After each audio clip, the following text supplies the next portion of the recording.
신림동 원룸 성폭행 미수 남성이 결국은 구속됐습니다.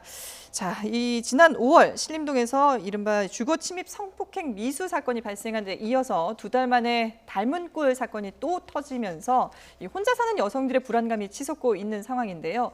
어느 정도의 불안감을 느끼고 있는지 여성들의 얘기를 직접 들어보겠습니다. 그렇게 딱 바로 옆에서 일어난 일을 들으니까 사실 좀 더 와닿고 좀 더 무섭고, 근데 이게 조심한다고 해서 뭔가 피할 수 있는 문제가 아니니까. 예, 조심한다고 해서 피할 수 없는 문제다라고 이렇게 불안감을 얘기를 했는데요. 지난 11일이었죠. 서울 신림동에서 혼자 사는 여성의 집에 침입해서 성폭행을 시도했던 40대 남성. 결국은 구속이 되기는 했습니다. 자, 서울 관악구 신림동 혼자 사는 여성의 집에 침입해 강간을 시도했던 40대 남성. 15일 법원에서 성폭력처벌법상 주거침입 강간 혐의로 구속영장을 발부했습니다. 네. 발부하면서 범죄 혐의가 소명되고 사안이 중대하다. 그리고 수사 경과에 비춰 도주 우려가 있다 하면서 영장 발부 사유를 밝혔습니다. 네. 자, 그런데 지난 5월도 그렇고요. 이게 지금 계속해서 이런 비슷한 사례들이 벌어지다 보니까 이 주변에 혼자 사는 여성들도 많이 있는데 불안감을 느낄 수밖에 없거든요. 왜 이렇게 자꾸 반복되는 걸까요? 일단은 그 발생한 신림동 지역이요. 예. 그 여성의 나홀로 세대가 되게 많은 지역이고요. 또한 그 동네를 가보시면요. 그 길이 상당히 넓지 않고 상당히 좁은 길이 많습니다. 예. 그렇기 때문에 누구든지 침입이 쉽고 도주가 용이하고요. 또 하나 여성 혼자 산다는 걸 많이 알고 있기 때문에 예. 이 범인도 이제 곧바로 침입한 게 아니고 여러 날 동안 관찰을 하다가 이 집이겠다라고 생각을 하고 창문을 뜯고 들어간 겁니다. 예. 그리고 그다음에 창문을 열고 들어가서 여자가 이제 여성분이 샤워를 끝나고 나오니까 기다렸다가 성폭행을 하려다가 네네. 안 돼서 미수에 그치고 도주한 상황이거든요. 예. 근데 이 신림동이라든지 이런 나홀로 세대, 여성분 나홀로 세대가 계신 곳이 의외로 범죄율이 상당히 높습니다.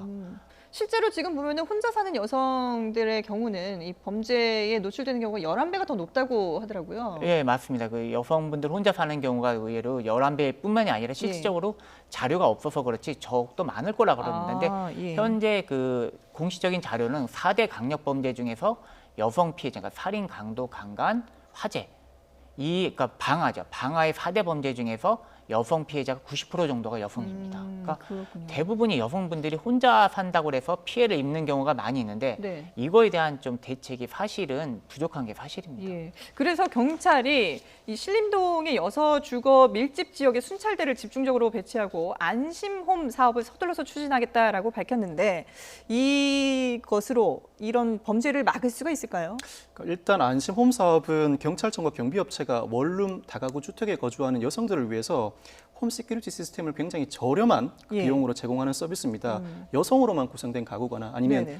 여성이 세대주인 한부모 가족에 첨단 보안 시스템을 도입하고 위급시 경비업체가 긴급 출동하는 서비스인데 그렇다고 하더라도 이렇게 확대돼가는 혼자 주거하는 여성의 집에 침입해 성폭행을 시도하는 사건이 여성들은 굉장히 불안할 수밖에 그렇죠. 없죠. 기본적으로 혼자 거주하시는 경우에는 문이나 창문 등을 열어두지 말으셔야 됩니다. 열어둬서 침입해서 범죄가 발생하는 경우도 의외로 많거든요. 예. 그리고 혹시나 집까지 따라오는 사람이 있다고 한다면 그렇죠. 그때는 확 돌아서서 그 가해자를 빤히 쳐다보는 것도 좋은 방법입니다. 실제로 효과가 있습니다. 근데 그렇게 쳐다봤다가 오히려 뭐 보복을 당하거나 오히려 이런 그 경우보다는 내가 없습니까? 쉽게 당할 사람이 아니라는 인식을 줘서 오히려 달아나는 경우가 더 많습니다. 그래요? 그리고 원룸의 업주의 경우에도 예. 창문 등을 다소 허술하게 쉽게 뜯길 수 있게끔 만들어 놓는 경우가 많은데 네네. 튼튼하게 정비를 할 필요가 있고 지난 5월 주거침입 강간미수 사건에서 법원이 구속영장을 발부할 때 주거침입 강간미수죄를 의율을 했습니다. 네네. 의율을 했던 이유가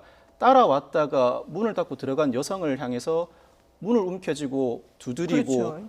협박하는 불안에 언사가 떨게 있었던 했죠. 것이죠. 예. 이게 주거침입 외에 성폭력처벌법상 주거침입 강간미수죄가 적용될 수 있을지가 굉장히 논란거리였는데 법원이 굉장히 적극적으로 해석을 해서 결국 주거침입 강간미수죄를 적용을 했습니다. 네네. 이렇게 획기적인 판결이 있은 이후에도 반복적으로 그 구체적인 행위에 따라서는 단순 주거침입으로 처벌할 것이 아니라 예. 충분히 성폭력처벌법상으로도 처벌될 수 있다는 것을 각인시켜 줄 필요가 있습니다. 즉 피해자도 나름의 조치를 취해야 되겠지만 예. 가해자들에게도 이러한 행위가 단순 주거 침입을 넘어서서 예. 성폭력 처벌법에 따라서 처벌될 수 있다는 각인 효과가 계속적으로 보여줄 필요가 있겠습니다. 그렇군요. 그러니까 이게 처벌이 강화된다라는 것을 알고 있어야 되고, 그리고 또 앞서도 말씀하셨습니다만 주변에 그 방법도 좀 더 강화를 하고 여성들 개인적으로도 여러 가지 좀 방법들을 대책을 마련해야 되지 않을까 싶어요. 글쎄요, 근데 그 여성 혼자 방범 대책을 강화하는데 그 자체가 너무 쉽지 슬픈 않죠. 현실인데요. 예. 어렵고 일단은 아까 그 변호사님 말씀하신 것처럼 네. 그 신림동 처음에 그 원룸까지 따라와 갖고 문을 열려다가 강간 미수로 이제 체포된 그런 상황 같은 경우도 신림역부터 그 주거지까지 350m를 그 범인이 따라왔거든요. 네, 그렇죠. 그런 경우가 있으면 절대로 집으로 들어가서 안심하다고 생각하지 마시고 예. 그런 경우는 일단 큰 길에 나와 갖고 다른 도움을 요청하시는 게 네네. 좋습니다.